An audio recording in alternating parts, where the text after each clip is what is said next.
So, hey, everybody, my name is Michael Padone. I am the founder of salesbuzz.com. Before I jump right on into things, please use your chat box just to let me know. Everybody should be able to hear and see me. If one person can, it means it's working fine.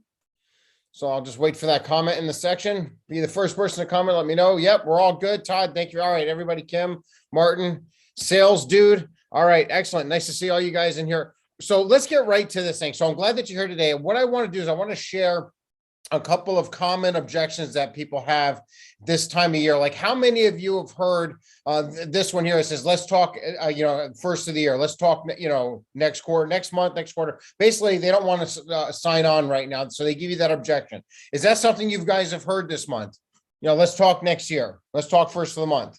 Yes. Okay. So here's the deal. I'm not sure how you're handling that now, but there's a very specific way that you're going to want to do this, okay? And so the first thing you want to find out is this a real objection? I'm about to sneeze. Hold on. Whew. Of course, I couldn't do that before the webinar started, right? Anyway, apologize about that. All right, so let's get back to this. So it's either a real objection, right? That they need to wait till next year, or it's a blow off or stall. Those are the only two possibilities. Do we agree? You're following up with somebody and you're taking them as far as you can. They go, well, they give you that stall. Let's follow up next year. Again, it's either, use your chat box as much as you want. The faster you respond, let me know that you're there and make sure that we're on point. That'll help, right? So again, do we at least agree? Before I can help you, we got to make sure we break something down. So if you hear, let's talk next year, do we agree it's either something that really needs to happen next year or it's a blow off or stall, right? Okay, for sure. Okay. You as a salesperson, now, how many of you seen Glengarry Glen Ross or any of the other sales movies, Boiler Room, Wolf of Wall Street? All of them are going to talk about ABC, always be closing, correct? So what does that actually mean? Does that mean you're always trying to close the deal right then and there? You should always be trying to shrink the sales cycle to shorten the buying cycle, right? So when you hear an objection, you have to be thinking ABC, always be closing, at least shorten things up a little bit. And so instead of just going, okay, sounds great, I'll follow up with you next year, next month, whatever, that's not ABC. That's not always be closing. Now, I'm not telling you that you need to close them right now, but I want you in the mindset of going, you get an objection, I got to make sure this is not a blow off or a stall. Always be closing, right? So what do I have to do first? Okay. So you need to decipher are they telling the truth or is this a blow off or a stall? If they say, call me next year, and it's something that really needs to happen, they won't have a problem answering a question I'm about to teach you to ask. If it's a blow off or a stall, you're going to realize that maybe you missed a step, because if they really have to wait till next year, and I have deals in the pipeline right now that really they're waiting for their next budgets. It's already approved, but it's coming out of next year's budget.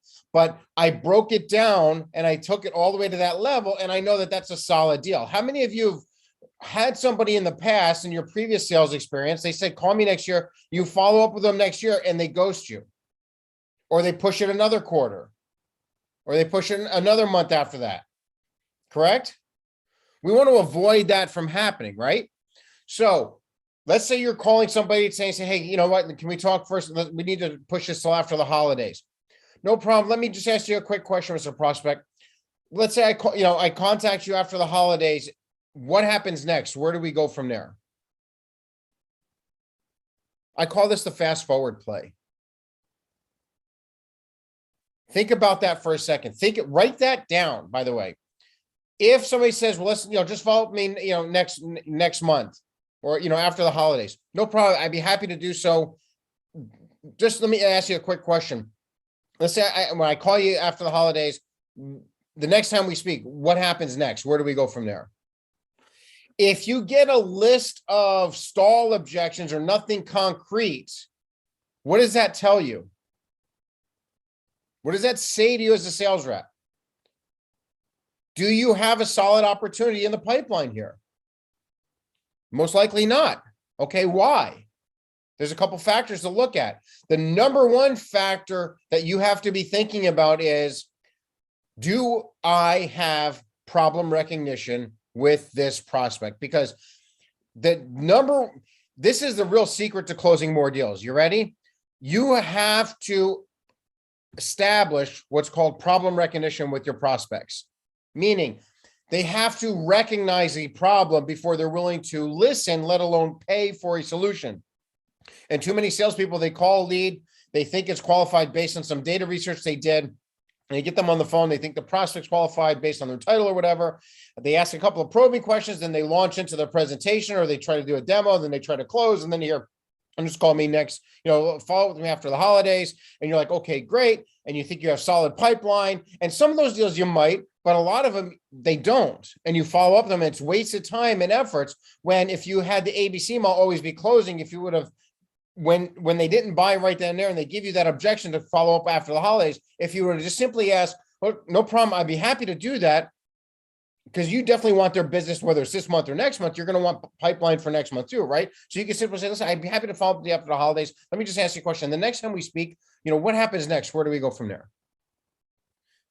If they give you a detailed step-by-step plan that makes sense to you and it fits the buying process, well, we'll speak this, this one, I'll have my so-and-so, or I'll have the final approval, or we'll have the budgets released, or, usually they'll just say, well, we just place the order. I send you the purchase order, give you the credit card, depending on the size of your deal. And it's a solid deal. You make your notes, you update it, you have solid pipeline for January.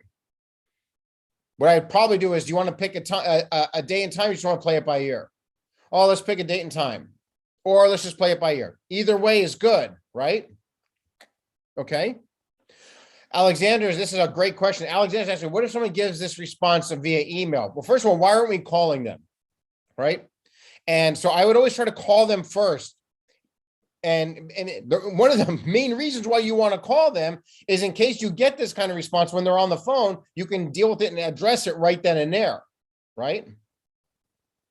So yeah, and Brad, so let me just switch up. So Brad's asking thoughts on asking what happens between now and then. That's one of my favorites I used to use as well, right? So it's really the same thing. It's really just what's your comfort level.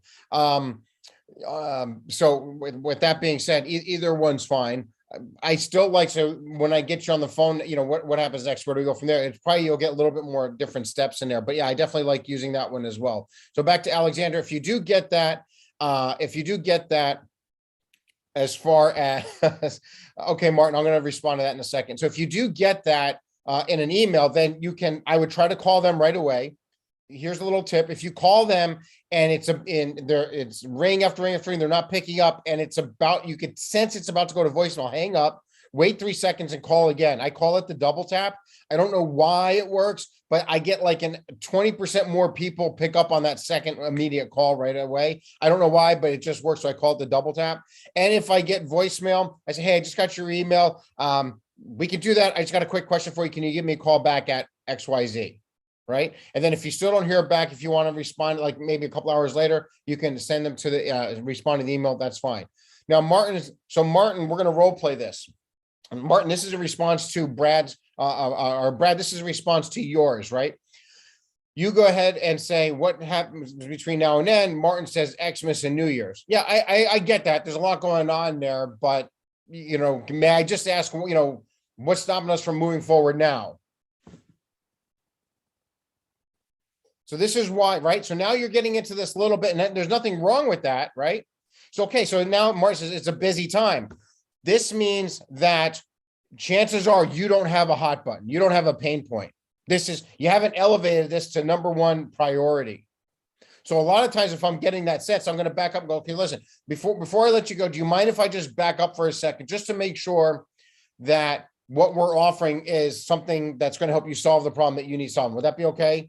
Sure. So let me just go back. So you mentioned to me earlier that your sales team, they're not picking up the phone. They're not getting deep enough into the conversation, and they're not sending enough appointments, which is making it really hard for you to hit your monthly quota. Is that still correct? Yes, it is. Okay, great. And like I said, I would love to speak with you next month, but normally when clients have that issue, they normally want to solve that sooner rather than later. Do you mind if I ask why we might want to wait till next month rather than just take care of things now? And this is where an objection would pop up, and now you get to handle that objection. So Martin, to your sense, if you're getting, well, Christmas and New Year's is what's happening. It's a busy time. If you back it up and you reestablish that pain point hot button that you uncovered earlier, and you get reconfirmation that that's still an issue, and then you ask what I just asked, chances are there's something there that's holding them up, causing them to delay, and then they pop with the objection. And then you use the 5-step objection handling formula to handle that and see if you can close. More often than not, though, I'm going to say like 90% or more of the salespeople are not going to be able to respond the way I just did with that made up pain point that I came up with. I was just giving an example in my industry, what I would say, right, for my vertical, because they wouldn't be able to do that with their own vertical industry. You want to know why? Who can tell me why? Because they never bothered to really establish and get problem recognition early on in the qualifying phase. They don't even know that step exists, so they just step right on over it. This is why it's so important before you ever get to the demo phase or the presentation phase or anything of that nature, that you do more than just make sure they have the right title, right? Make sense?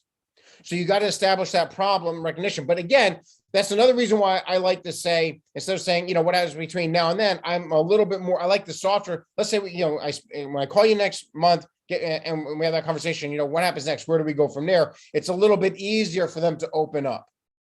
So the whole purpose of the let's talk next year should be a red flag for you to realize, is this a real stall, or is this a stall and objection, or is this the steps that have to happen? And like I said, I have deals in the pipeline right now that I've confirmed. It's already approved. It's in the budget. Budget gets released January 2nd, and call me in the afternoon on January 2nd. We'll put the deal together. You don't need to overcome that. Whether your manager's pressuring you to close deals now, listen, there's been times where if you push too hard, you'll blow that opportunity right then and there. Does that make sense?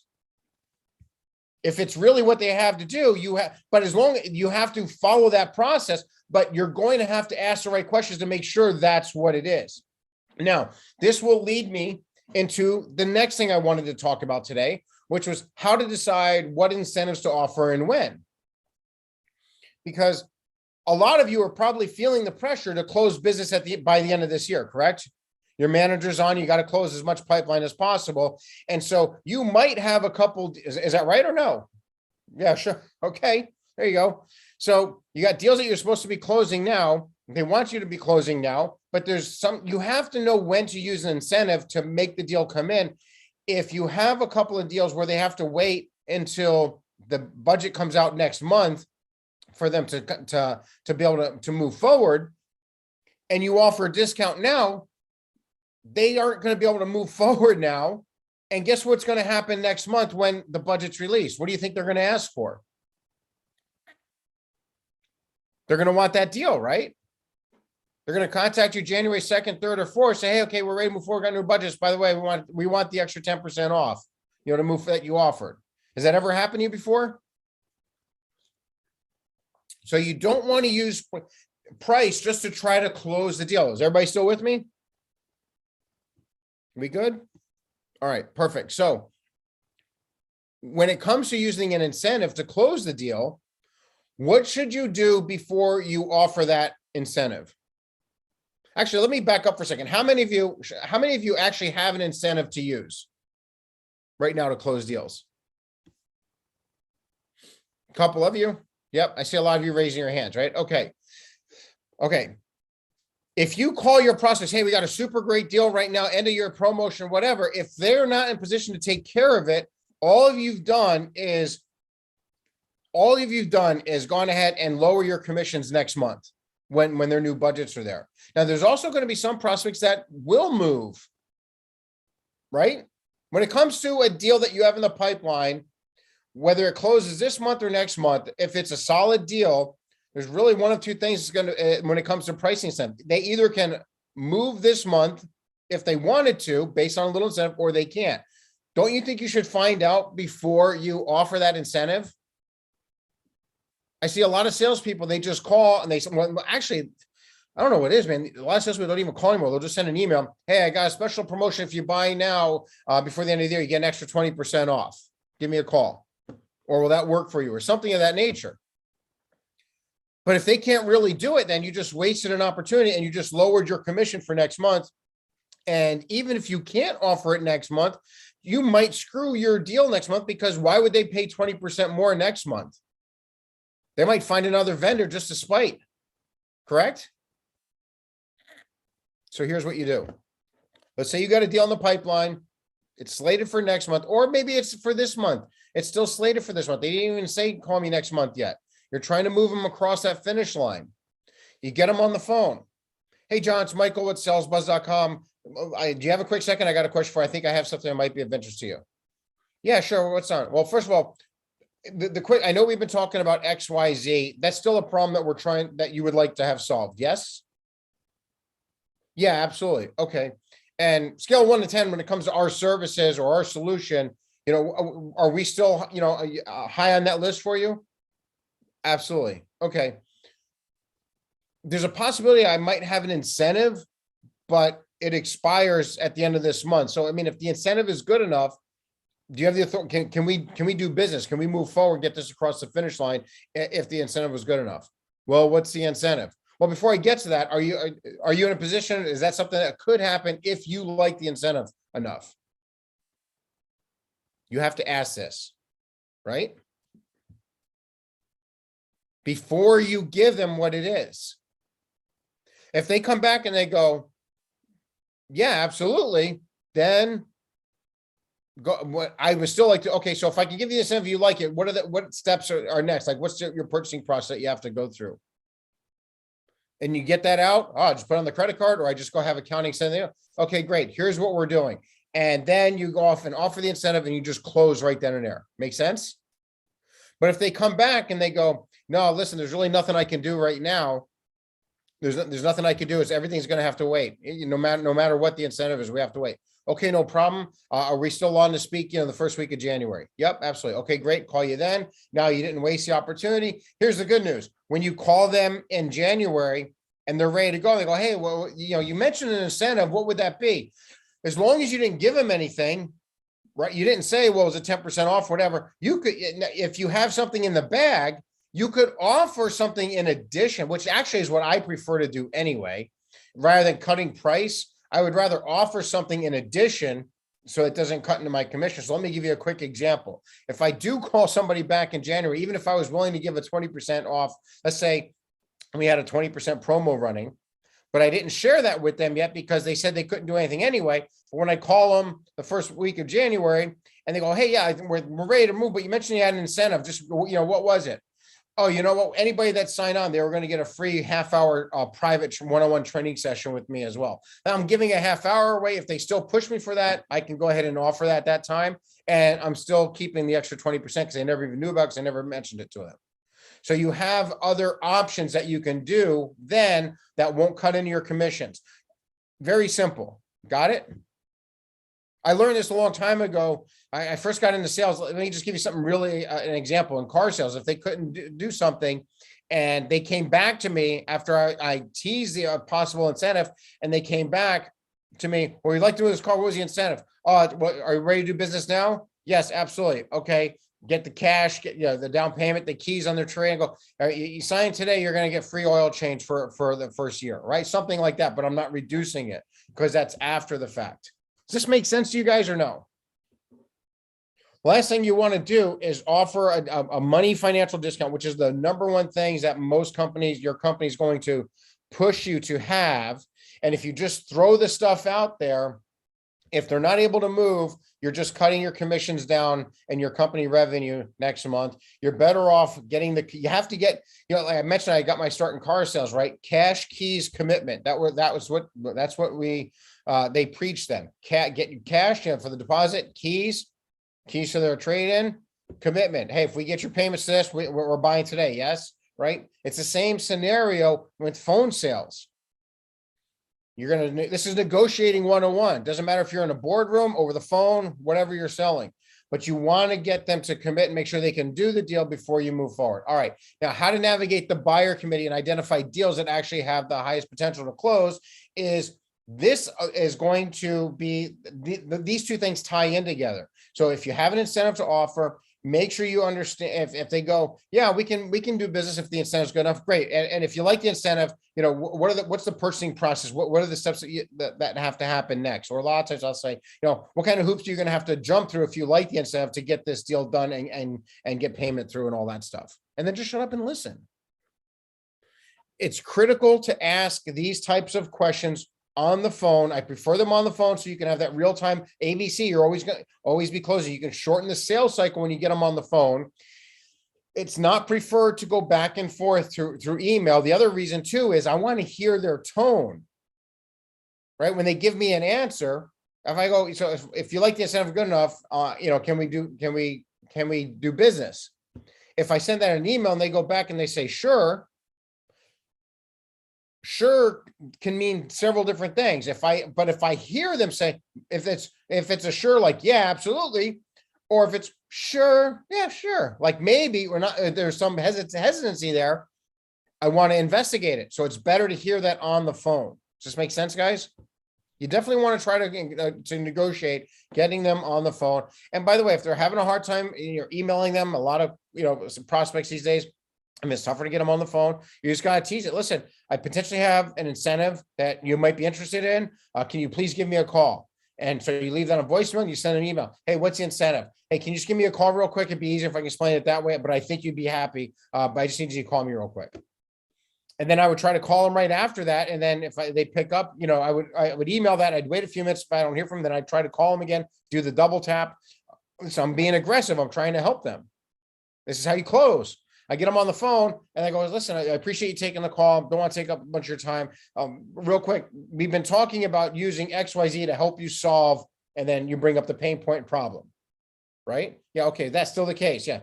And as far as our solution, is that still your preferred choice? I mean, you won't hurt my feelings if it's not. Is that still your preferred? Yeah, absolutely. Okay.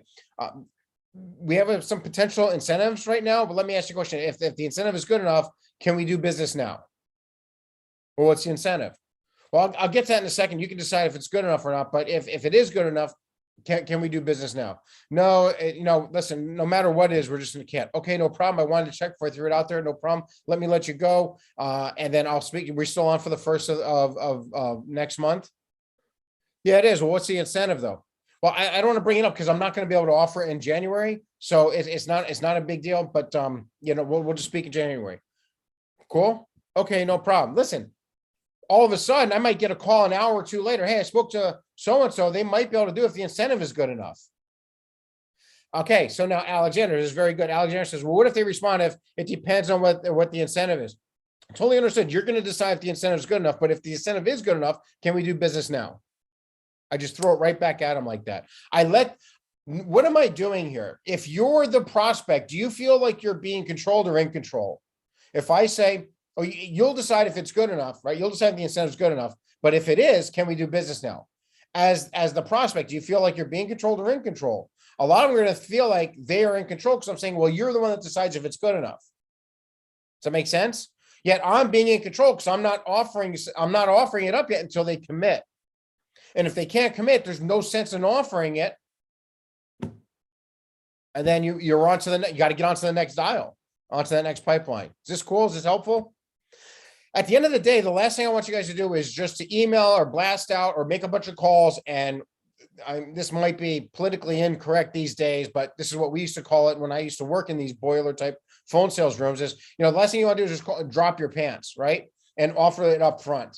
And just to go ahead and throw your incentive out there without them getting the commitment first. This is how you negotiate. This is how you close. This is how you shorten the sales cycle. I hope this helps, guys. If you have any other questions right now, I'm happy to take them. You can also email me after this, or better yet, hit me up on LinkedIn. You can just submit me a question that way, and I'll be more than happy to answer them.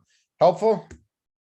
All right, guys, I'm going to let you go. Get back on the phones. I'm glad you loved it, Brandon. Robert, very good. You're welcome. Again, I like to get short, right to the point, give you a couple tips, get on the phone. Let's close some deals before the end of the month and build your pipeline for January so we can bang it on both sides. All right. We can end the year strong and then start the new year off right. You got it, guys. Take care.